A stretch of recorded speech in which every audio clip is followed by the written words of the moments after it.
What's up, guys? Welcome back to the channel. If you're new around here, my name is Uncle Reddit, and for those of you that aren't, you already know. So we're back at home base now, back from Florida.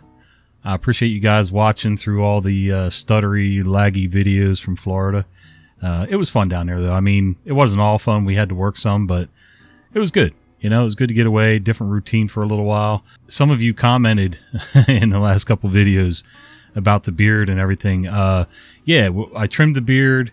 It's shorter. It's a little less, you know, the neck doesn't connect to the underside of the beard and everything anymore, and chopped all this stuff off. Yeah, of course, today, for some reason, this thing is all over the place. There's wild hairs and dry and whatever.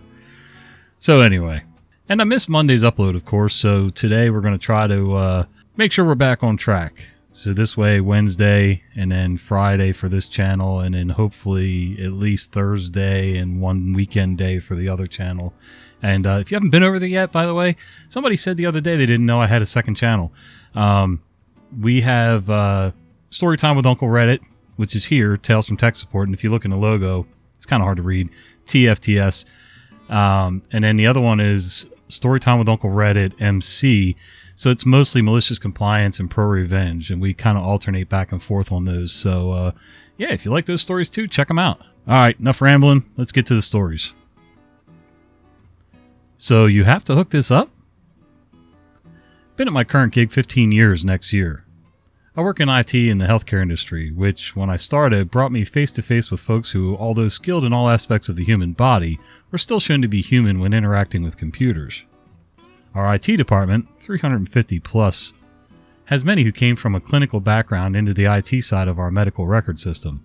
My first year on the job, I got a call from one of our clinical IT users at a remote site. They were there temporarily and were using a temp desk. They said they couldn't get the dual monitors to work at the desk they were at. They had docked and undocked the laptop with no change. Explained I could come and have a look as I was on my way to that building that morning. We had quite a few docking stations fail, so I had spares on site should it be needed. I get there and located the user. She shows me that the docking and undocking the laptop doesn't have any effect. I asked if the desk was like this when she found it. She stated she got the docking station off a shelf at the back of the room. That was some shelves full of spares. There on the desk, next to the monitors, is the Dell docking station. No power brick, no monitor cables, no status lights. When I explained I would need to get cables and power and I'd be back in about 5 minutes, she said as serious as could be, "So you have to hook these up?" "Don't worry," I said. I told her to be fixed once I got back. I couldn't bring myself to point out her mistake. It still makes me wonder how she could have thought that a docking station with no connections of any type and no power source could somehow put images on a PC monitor. This was 2008 and we were using Dell C640 laptops. Even at my worst times, I think I would have realized that I would have at least needed some sort of cable to connect one thing to the other. I mean, I've hooked up a secondary monitor before to a laptop with the VGA cables and lately HDMI, but I mean, I know you need something to carry the signal. Wireless is cool, but yeah, I don't really like wireless. It's too much lag. I don't even like the lag I get with some of this stuff, so. User struggles to work a DVD drive. I work for a state agency. We recently upgraded all of our desktop computers to tablets so that our staff can work remotely from home or from the field. The tablets don't have DVD drives, so I purposely retained an older machine to use in the office, specifically for the purpose of viewing case-related DVDs. We have a ticket system for requesting IT help. It's a really easy process, but certain users just hate to do it, which brings me to Sarah. Sarah is the thorn in my side. Very loud, unprofessional, and rude. Sarah is the type of person that will not put in the ticket and instead will just yell my name across the office when she sees me walking by to help somebody else. Every time she does that, I tell her to put in a ticket, and a request will be answered as soon as I can. On this particular day, Sarah flagged me down in the office and came over to me. She said she had a CD she needed to view and didn't know how. I explained where the old computer was and told her to try it out, and if she had trouble, to submit a ticket. I don't hear a word from her all day. Then at exactly 5 on the dot, my cell phone rings. I was working from home for the last couple hours of the day, and my workday ends at 5. I should have ignored it, but I felt like being nice and made the mistake of answering. The call basically goes like this. I simplified it some. Me, IT support John speaking. Sarah, in loud accusatory tone. "I'm at the computer now and there's no CD drive." I explain exactly how to get to the machine again, going step by step with her 2 or 3 times, and get to the point where I know she's at the right machine.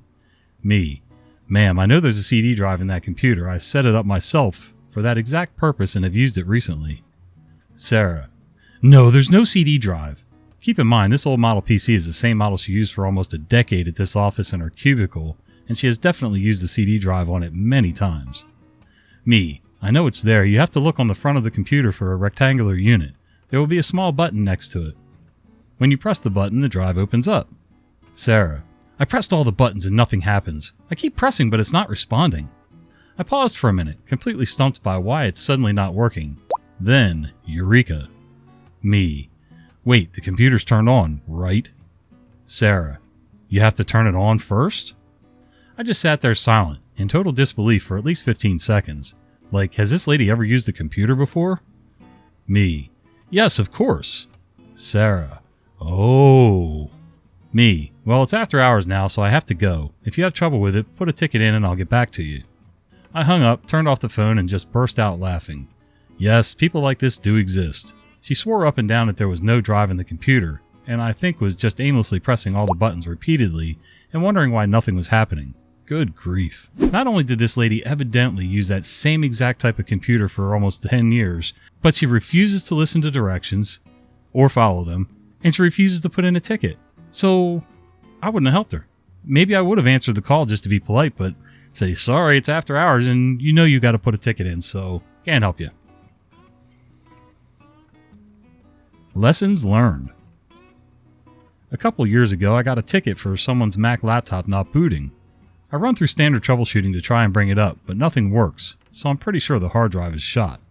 At this time, the process is to have our Mac vendor evaluate it and fix it, to get an estimate of cost versus just replacing it. We didn't have a lot of stock at this time, or so I thought. This process has changed now, though, since there's a $50 evaluation fee for all non-warranty work. I get the user a loaner and get the laptop to our vendor. They determine the hard drive is indeed shot, and the user wanted data recovery since he didn't have a backup. Management agreed to the vendor's fee, but they weren't able to salvage anything and would have to turn it over to professionals.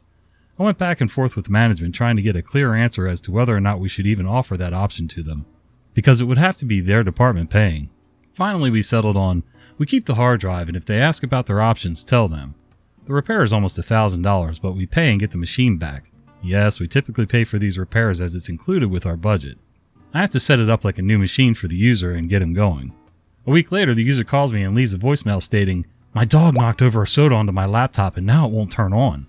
I don't call him back right away. I let management know what's going on, and they pull a new machine from stock because this would have been almost another $1,000 repair in addition to what we just paid for. I let him know I'm working on a new machine, but don't know if I can get another loaner to him that quickly. This was during our hybrid remote period, so I wasn't there every day and was just juggling other replacements for people actually in line for a new machine. I think at one point he left a voicemail complaining about having to run a Zoom class from his phone.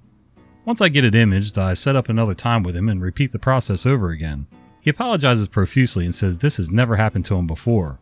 Eventually, he calls me asking for help setting up his time machine. Turns out he did have a backup of his data. Even if they were older copies of stuff, it was better than starting over from scratch. Since then, we've been more apprehensive about just paying to repair machines out of warranty and evaluating it on a case-by-case basis. We had a few more laptops with a similar issue that we did get evaluated, but ended up just replacing due to cost. 3 of them, the vendor said there was water damage found, but each user denied knowing anything. One said it could have happened while he was away on lunch, working from home. Turns out we had enough in stock to cover those issues, as well as new users who wanted Macs and users who wanted to switch to Mac. I know it sucks taking ownership of your mistakes, but so many people just want to make up lies and stories and, I don't know how that happened. Oh, my dog did it. I mean, come on, man. Like, you know it's a work machine. You know it's expensive. Somebody else is paying for it. Of course, it doesn't sound like management was any help here, you know, throwing $1,000 at something that probably wasn't worth it.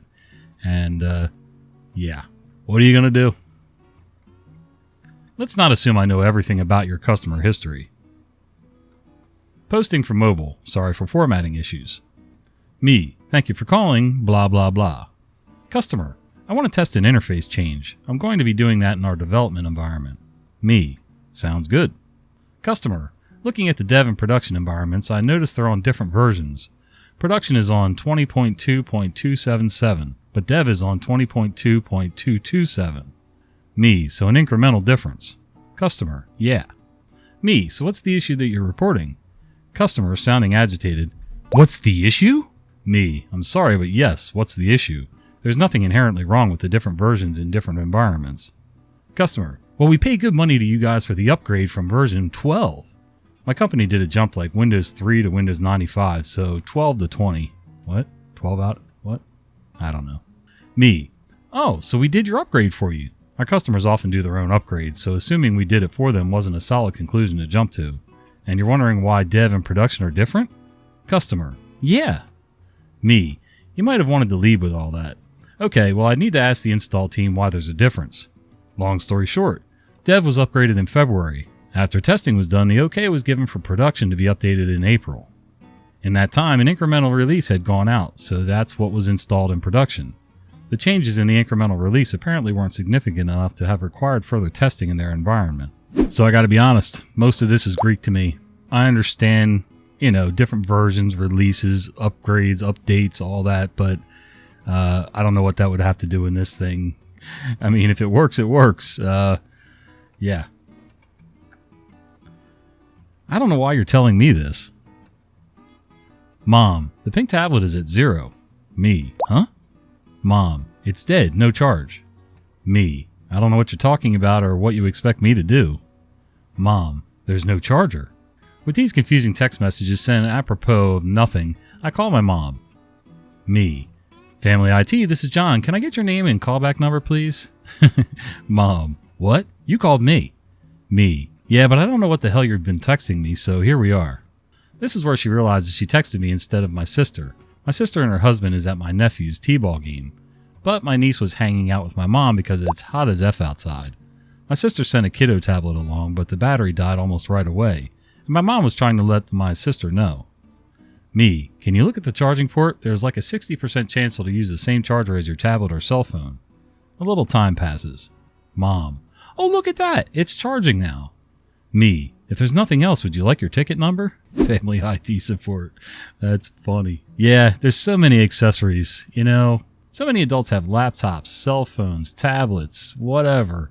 And then kids. Kids have, tablets and maybe a laptop or Chromebook or something. I mean, the good news is if you have something Android in a phone or tablet and you have a Chromebook, a lot of times those chargers will interchange a little, or very little. You got to be careful with the Chromebooks charging off a cell phone charger and vice versa because you can burn stuff up. But that's another story.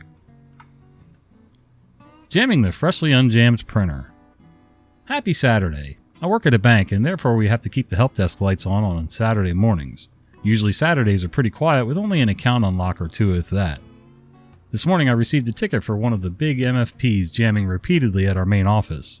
This particular printer is primarily used by one department, but ultimately gets used by about half the office. I decided to take a peek before firing off a ticket to the print vendor just in case it was anything obvious. I ran down and quickly spotted that the issue appeared to only affect tray 4, so I emptied the paper from tray 4 and informed the manager of the department that primarily used it and anyone in earshot not to fill tray 4, but otherwise to use it normally.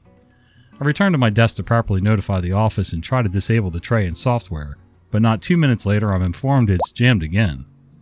I head back down and immediately see that someone had spotted an empty paper tray and very helpfully refilled it, and the printer had dutifully used the now full tray and jammed itself again.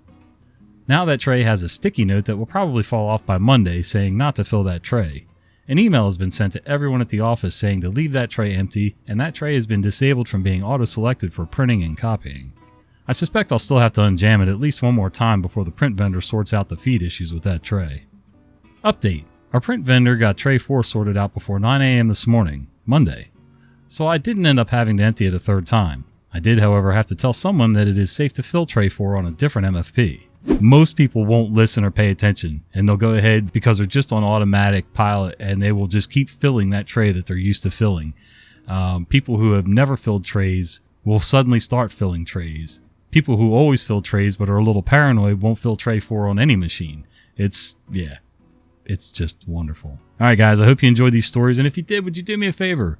Maybe click like on this video, subscribe to the channel so we can hit 10,000 subs, And don't forget to click that little bell icon so you don't miss the fat guy with the beard, ratty beard, telling you stories. See ya.